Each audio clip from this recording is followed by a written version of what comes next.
चंद्रगुप्त ने चाणक्य की बहुत बड़ी चिंता दूर कर दी थी।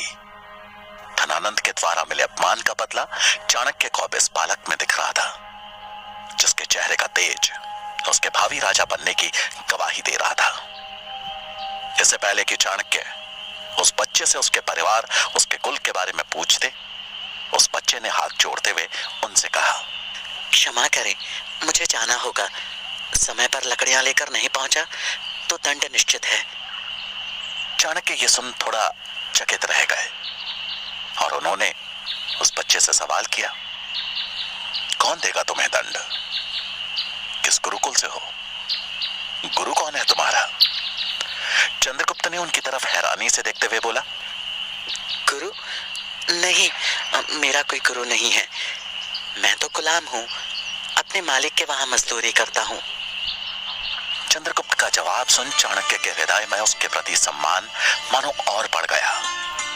उस बच्चे ने जो साहस और दयालुता का परिचय दिया था, वो किसी श्रेष्ठ गुरु की शिक्षा नहीं, बल्कि गुलामी में अपना जीवन बिताने के बावजूद उसके अपने आदर्श, अपने सिद्धांत थे।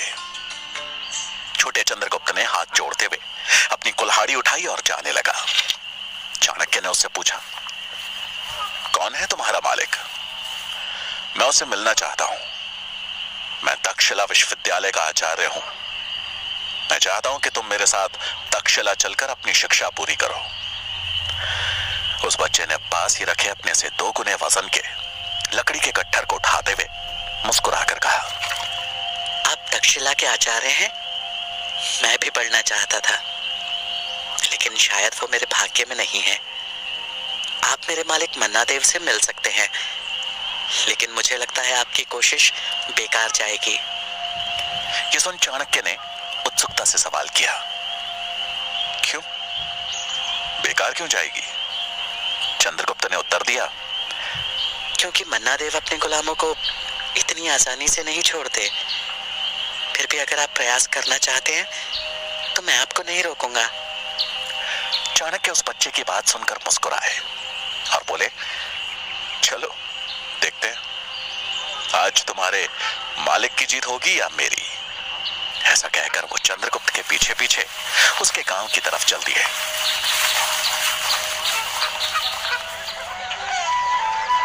कुछ ही समय में दोनों जंगल के किनारे पे बसे छोटे से गांव में जा पहुंचे। गांव के किनारे पे मन्ना का एक बड़ा सा घर था। पूरे गांव में अलग से दिख रहे एक संपन्न घर को देख चाणक्य को समझने में देर नहीं लगी कि ये मन्ना का ही घर था। उसके पास चंद्रगुप्त जैसे सैकड़ों गुलाम थे, जिनसे वो अपने काम तो करवाता ही था और सही दाम मिलने पर उन्हें बेच भी देता था।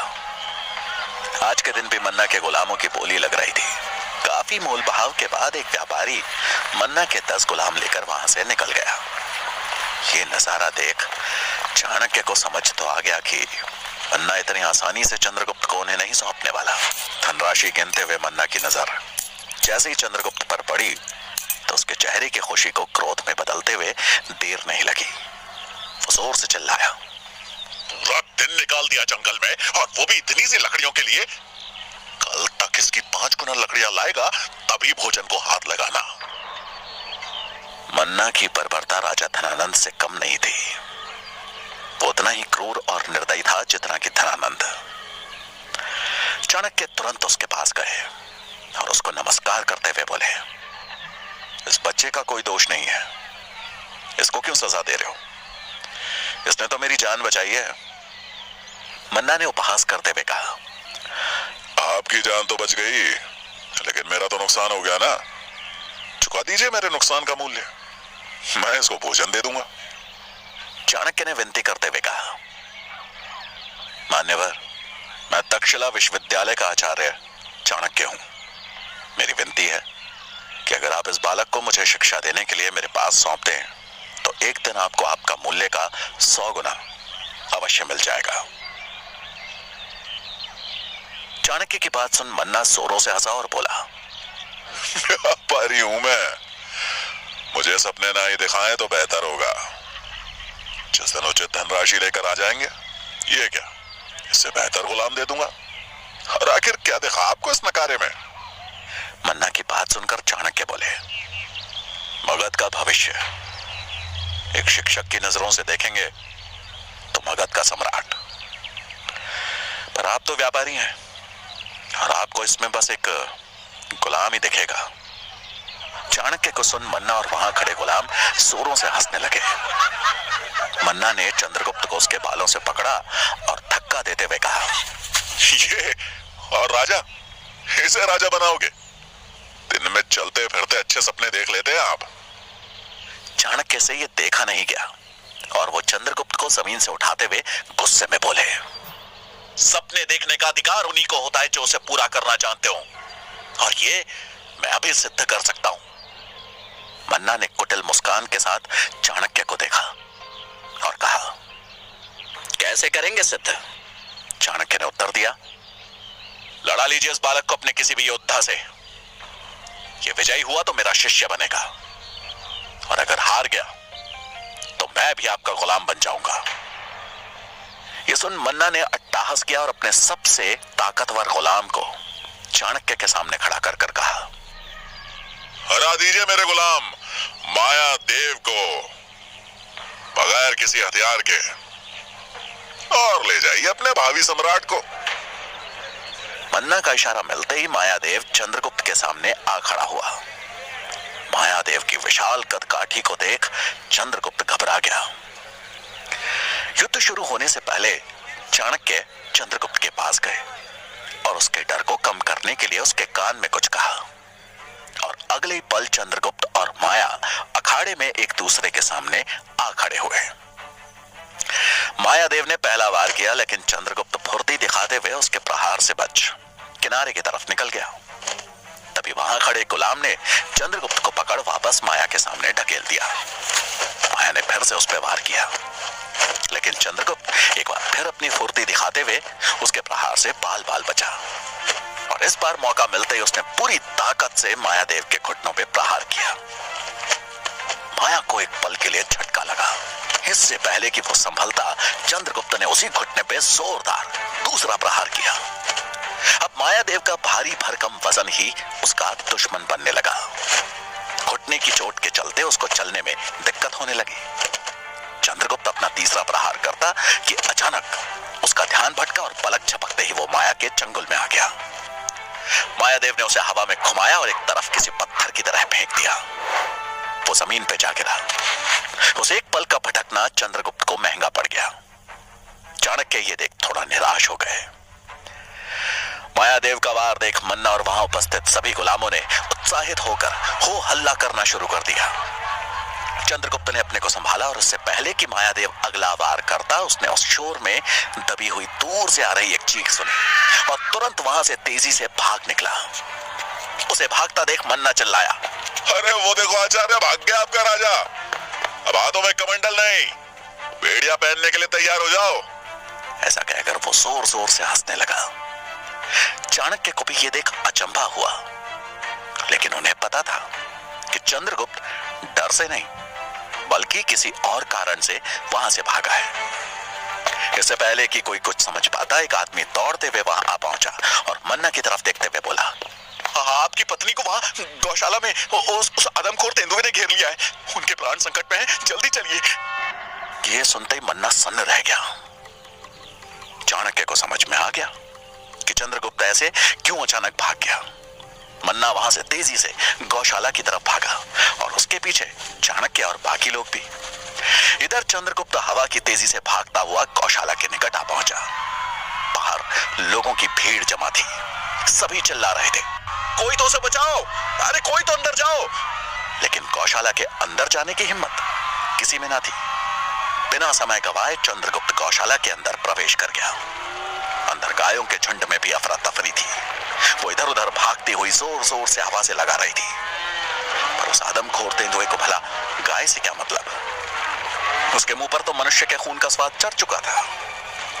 चंद्रगुप्त ने ध्यान दिया तो देखा कि मन्ना की पत्नी, जिसे वो माई बोलता था, गौशाला के पीछे के हिस्से से दबे पांव निकलने की कोशिश कर रही थी, लेकिन उसे अंदाजा नहीं था कि उसकी हरकत पे तेंदुए की नजर पड़ चुकी है। चंद्रगुप्त ने यह भांप लिया कि अब उसकी माई की जान खतरे में पड़ने वाली है। और उनको बचाने के लिए उसके पास ना के बराबर समय है। चंद्रगुप्त ने वहीं पड़े एक मजबूत लकड़ी के टुकड़े को बड़ी फुर्ती से बिना आवाज के अपने हाथ में उठा लिया। तेंदुआ जैसे ही माई की तरफ हमले के लिए बढ़ा, चंद्रगुप्त हवा में उछला और तेंदुए के सिर पे लकड़ी से जोर का वार किया। वार इतना घातक था कि तेंदुआ वहीं पे गिर गया और अपनी अंतिम सांसें गिनने लगा। माई, अब आप सुरक्षित हो, मैंने तेंदुए को मार दिया है। चंद्रगुप्त ने माई की तरफ देखते हुए कहा, जो इस हमले के डर से लड़खड़ाकर जमीन पे गिर गई थी। वो डर से कांप रही थी। चंद्रगुप्त ने उनके उठने में मदद की। उसी समय वहां पे मन्ना और उसके पीछे चाणक्य भी आ पहुंचे। मन्ना ने अपनी पत्नी के पास आकर चिंतित होते हुए पूछा, तुम ठीक तो हो? हाँ, मैं ठीक हूं। इसने मेरी जान बचा ली, नहीं तो जाने क्या हो जाता। ये बोलते वक्त मन्ना की पत्नी की आंखों में कृतज्ञता के भाव थे। मन्ना भी चंद्रगुप्त की बहादुरी देखकर हैरान था। मन्ना हैरान था कि जिसे उसने सबसे कमजोर बालक समझा था, आज उसने ऐसा कारनामा करके दिखाया जो बड़े से बड़े सूरमा भी ना कर पाए। एक आदमखोर तेंदुए को मौत के घाट उतारना आसान न था, लेकिन चंद्रगुप्त ने ऐसा करके अपनी वीरता का उदाहरण प्रस्तुत कर दिया था। मायादेव चंद्रगुप्त की बहादुरी देख के खुश था और साथ में हैरान भी कि पहले उसने एक बलशाली योद्धा मायादेव को जोरदार प्रहारों से घायल किया और अभी एक तेंदुए को मारकर उसकी पत्नी की रक्षा की। चाणक्य मन्नादेव के करीब आते हुए बोले, शारीरिक बनावट किसी की वीरता का प्रमाण कभी नहीं होती। साहस जन्म लेता है भीतर से। जो इंसान साहसी है वो बड़े से बड़े योद्धाओं का सामना करके उनको हरा सकता है, क्योंकि साहस परिस्थिति के सामने खड़े रहने में मदद करता है। मन्नादेव अपनी पिछली बातों पे पछतावा महसूस कर रहा था, लेकिन फिर भी उसने हिम्मत जुटाते हुए पूछा, क्षमा करें आचार्य, लेकिन एक प्रश्न अभी भी मेरे मन में चल रहा है कि पहलवान मायादेव से लड़ने के पहले आपने इसको कान में क्या बोला था? मुस्कुराते हुए चाणक्य बोले, युद्ध केवल ताकत से ही नहीं, बुद्धि से भी लड़ा जाता है। और जब इंसान के पास ताकत की कमी हो तो उसकी बुद्धि ही उसका शस्त्र बनती है।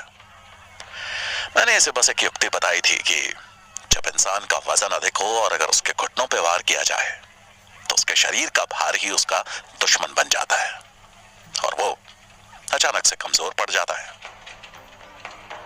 मन्नादेव चाणक्य की प्रतिभा को समझ चुका था कि ये कोई साधारण आचार्य नहीं, बल्कि बहुत बुद्धिमान और अनुभवी आचार्य है। मन्ना की पत्नी भी आचार्य चाणक्य की बातों से प्रभावित दिखी और उसने मन्ना की तरफ प्रश्न भरी नजरों से देखा। मन्ना समझ गया कि वो आचार्य के बारे में जानना चाह रही है।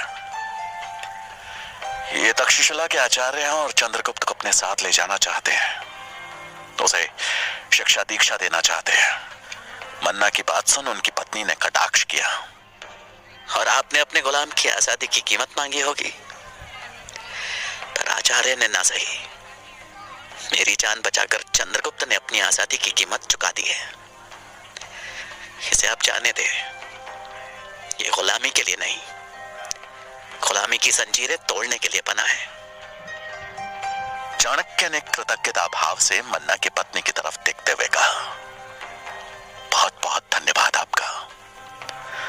मन्ना ने भी मनी मन इस बात को मंजूरी दे दी, क्योंकि उसे भी समझ आ रहा था कि कैसे चंद्रगुप्त ने अपनी जान पे खेल के उसकी पत्नी की जान बचाई थी। मन्ना देव, जिसके लिए अभी तक छोटा चंद्रगुप्त बस एक गुलाम था, आज उसके जाने पर भावुक हो गया। गुलामों को बेचना उसका व्यापार था, लेकिन आज न जाने क्यों करुणा ने उसके हृदय में जगह बना ली थी। चाणक्य भी ये देख द्रवित हो रहे थे। चंद्रगुप्त को जाता देख मन्ना देव की पत्नी की आंखें भर आई और उसने चंद्रगुप्त को अपने सीने से लगा लिया। एक गुलाम होने के बावजूद चंद्रगुप्त में मन्ना देव की पत्नी के प्रति करुणा और सम्मान का भाव था। दोनों पति पत्नी ने चंद्रगुप्त को ऐसे विदा किया मानो अपने पुत्र को विदा कर रहे हो। ये देख चाणक्य को अपनी पत्नी की याद आ गई। चंद्रगुप्त और चाणक्य उनसे विदा लेकर वहां से चल दिए। चाणक्य को अब तक्षशिला जाने से पहले अपनी पत्नी यशोधरा से मिलना था, जो कि कुछ समय से अपने मायके में थी। उनका मायका मगध की सीमा के समीप बसे एक छोटे से गांव में था। चाणक्य अब अपने ससुराल की तरफ चल दिए। रास्ते पे चलते हुए चाणक्य को यशोधरा की चिंता सता रही थी। उनके मन में अनेकों सवाल उठ रहे थे। अगर यशोधरा तक धनानंद के दरबार वाली खबर पहुंच गई होगी, फिर तो वो किस हाल में होगी। हो सकता है वो पाटलिपुत्र पहुंच चुकी हो। किसी उधेड़बुन में उलझे हुए वो जैसे ही अपने ससुराल पहुंचे तो उनकी चिंता को सत्य में बदलते देर नहीं लगी। यशोधरा खबर मिलते ही पाटलिपुत्र की तरफ निकल चुकी थी। ये सुन चाणक्य की चिंता और बढ़ गई। उनके लिए मगध वापस जाना तो खतरनाक था ही, लेकिन उससे भी ज्यादा चिंताजनक था यशोधरा का उनकी पत्नी के रूप में पकड़े जाना। चाणक्य के मन में बस एक ही विचार था कि मगध पहुंचकर एक बार अपनी पत्नी को सकुशल देख लें, तो फिर आगे का मार्ग तय करना उनके हाथ में था। इसलिए वो बिना कोई पुनर्विचार किए वापस मगध की तरफ चल दिए। यशोधरा को लेकर उनकी चिंता उनके चेहरे पर स्पष्ट झलक रही थी। उनकी चिंता भांपते हुए चंद्रगुप्त ने पूछा, क्या हुआ आचार्य, आप बहुत चिंतित नजर आ रहे हैं। चाणक्य चंद्रगुप्त की तरफ देख एक बनावटी मुस्कान के साथ बोले, चिंता मनुष्य का साथ कभी नहीं छोड़ती, लेकिन हर चिंता का समाधान करते हुए आगे बढ़ना ही विकल्प है। यह सुन चंद्रगुप्त ने प्रश्न किया, तो आपकी चिंता का क्या समाधान है आचार्य। चाणक्य ने उत्तर देते हुए कहा, तक्षशिला जाने से पहले हमें एक बार मगध जाना है। मेरी धर्मपत्नी अभी वहीं गई है और मेरा उनसे मिलना आवश्यक है, लेकिन एक समस्या है। अगर मगध के सैनिकों ने मुझे पहचान लिया तो मृत्यु निश्चित है। मृत्यु? आपने कोई अपराध किया है क्या आचार्य। चंद्रगुप्त ने हैरानी भरे स्वर में पूछा। चाणक्य एक पल सोच में पड़ गए। धनानंद के दरबार में हुआ अपमान और अपनी शिखा को खोलने का दुख एक पल के लिए उनकी आंखों में झलक आया। अपने रोष को वश में करते हुए उन्होंने चंद्रगुप्त के प्रश्न का उत्तर दिया। अपराध धनानंद के मगध में सच एक अपराध के रूप में ही देखा जाता है, और जब मैंने राजा धनानंद का सच से सामना कराने की कोशिश की तो उन्होंने मुझे अपराधी घोषित कर दिया और देश निकासा की सजा दे दी। लेकिन उनको नहीं ज्ञात कि अगर देश प्रेम एक अपराध है तो यह अपराध मैं मरते दम तक करता रहूंगा। ये बोलते वक्त चाणक्य का चेहरा गर्व से चमक रहा था। उसके बाद उन्होंने कुछ सोचते हुए कहा, एक रास्ता है जहां से हम मगध में प्रवेश कर सकते हैं।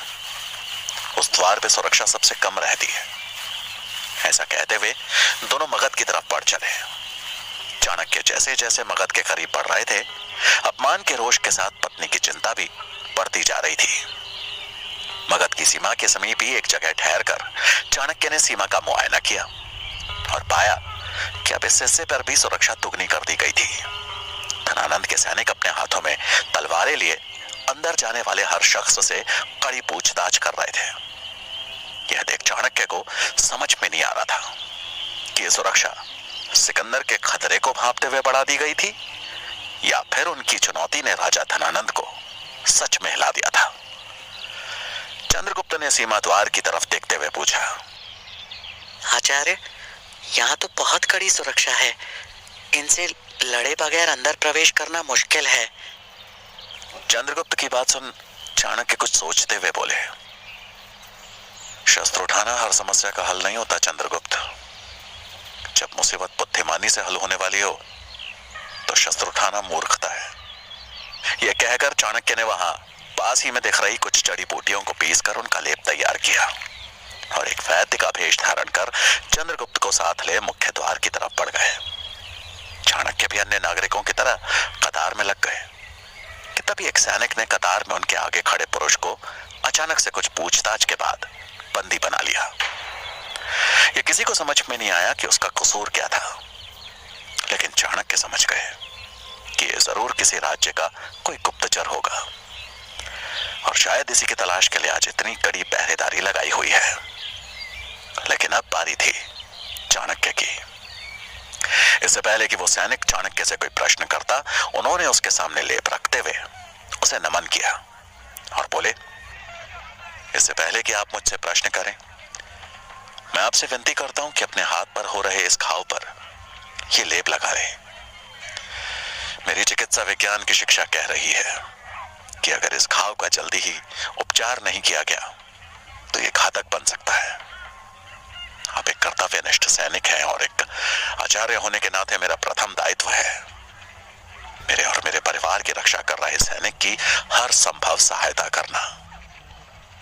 चाणक्य की बात सुन वो सैनिक एक पल के लिए अचंभित रह गया, लेकिन उनकी आंखों में झलक रहे सत्य और करुणा के भाव को देख उसने बगैर कोई प्रश्न किए चाणक्य का धन्यवाद किया और उन्हें प्रवेश करने की अनुमति भी दे दी। अब चाणक्य चंद्रगुप्त के साथ अपने घर के निकट पहुंच गए, लेकिन गली में मुड़ने से पहले ही अचानक उनके कदम ठहर गए।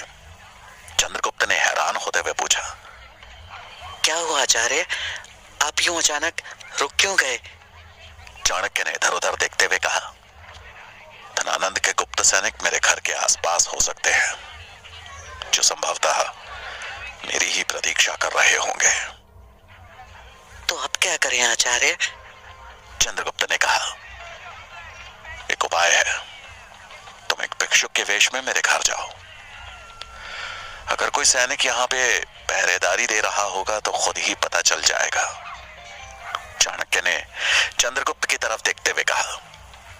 चंद्रगुप्त ने हामी भरी और एक तरफ चल दिया। वो कुछ ही पलों में चाणक्य के घर के बाहर था। उसने हर तरफ नजर दौड़ाई, लेकिन वहां पे ऐसा कोई भी सैनिक या फिर गुप्त सैनिक नहीं दिखा। चंद्रगुप्त ने कुंडी खटखटाई और कुछ समय बाद यशोधरा ने दरवाजा खोला। यशोधरा का चेहरा चिंता में जैसे पीला पड़ चुका था। अपने स्वामी की कोई खबर न मिल पाने की चिंता उसके चेहरे पर साफ दिख रही थी। माता, कुछ भिक्षा मिलेगी? चंद्रगुप्त ने बड़े सहज अंदाज में कहा। यशोधरा का मन अंदर से विचलित था, लेकिन घर पर आए भिक्षुक को खाली हाथ तो नहीं भेज सकती थी।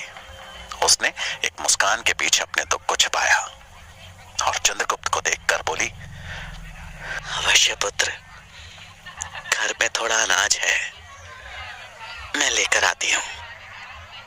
फिर अचानक जैसे उसकी नजर चंद्रगुप्त के सूखे होठों पे पड़ी और उसने वो देखकर कहा, लगता है काफी देर से भटक रहे हो। तुम रुको, मैं अनाज और पानी दोनों लेकर आती हूँ। ये बोलते हुए यशोधरा अंदर चली गई। चंद्रगुप्त यशोधरा की हालत देखकर हैरान था और साथ में चिंतित भी। यशोधरा की बनावटी मुस्कान के पीछे का दर्द चंद्रगुप्त को साफ नजर आ रहा था। कुछ ही समय में यशोधरा एक कटोरी में अनाज और पानी लेकर दरवाजे के पास आई तो सामने खड़े चाणक्य को देखकर खुशी से पागल हो गई। उसके हाथ से पानी का लोटा छूट गया। चाणक्य भी अपनी पत्नी को सकुशल देखकर खुश थे। दोनों की आंखों में आंसू छलक आए।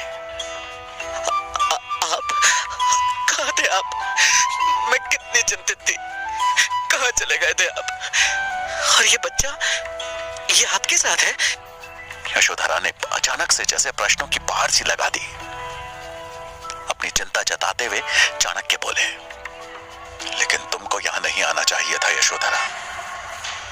चाणक्य और चंद्रगुप्त दोनों अंदर आए। यशोधरा ने हाथ के इशारे से थोड़ा समय मांगा और तुरंत देवी की मूर्ति को प्रणाम करते हुए उनका धन्यवाद किया। उसके बाद वो नम आंखों से चाणक्य और चंद्रगुप्त के सामने आ बैठी।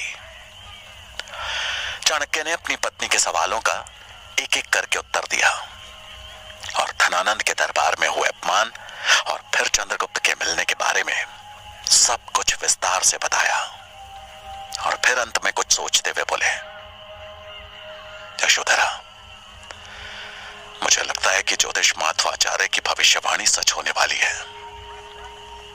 मैं राजा तो नहीं बना, जरूर लिया है और मैं इसे पूरा करके रहूंगा। उनकी खुली शिखा देख यशोधरा बोली, मुझे विश्वास है कि इस खुली शिखा को बांधने का मौका आपको अति शीघ्र मिलेगा। यशोधरा अपने पति को अच्छे से जानती थी कि अगर वो किसी चीज को ठान लेते थे तो उसे पूरा करके ही छोड़ देते। वो भी अभी अपने पति के इस निर्णय में भागीदार थी, लेकिन सबसे ज्यादा खुशी उसे यही थी कि चाणक्य सुरक्षित थे, उसके पास थे, क्योंकि पूरे नगर और दूर गांव तक फैली अलग अलग अफवाहों ने उसकी रातों की नींद उड़ा दी थी। कुछ लोग तो कह रहे थे कि धनानंद ने किसी ब्राह्मण को मृत्युदंड की सजा सुनाई है, और कोई कह रहा था कि एक ब्राह्मण ने जब धनानंद का अपमान करने का साहस किया तो उसने उस ब्राह्मण को बंदी बना के कारागार में डाल दिया है। लेकिन आज सच को सामने से जानकर उसे तसल्ली थी, अपने पति को सुरक्षित देख उसे खुशी हो रही थी। रात को जब यशोधरा भोजन की तैयारी कर रही थी तभी चाणक्य रसोई में आए। उनके हाथ में एक प्याले में रखा गाढ़ा सा पदार्थ था, जिसे देखकर यशोधरा ने उत्सुकतावश पूछा, ये कैसी औषधि लेकर आए हैं आप? आपकी तबीयत तो ठीक है ना? औषधि नहीं, विष है ये सुनकर यशोधरा सन्न रह गई और संदेह भरे भावों में उसने पूछा, विष? लेकिन ये किस लिए स्वामी? ये चंद्रगुप्त के लिए है। एक बालक को जहर देने की बात जानकर यशोधरा के होश उड़ गए। उसे नहीं समझ आया कि चाणक्य ऐसा क्यों बोल रहे हैं। एक छोटे से बालक को इतना घातक जहर देने की बात क्यों कर रहे हैं वो?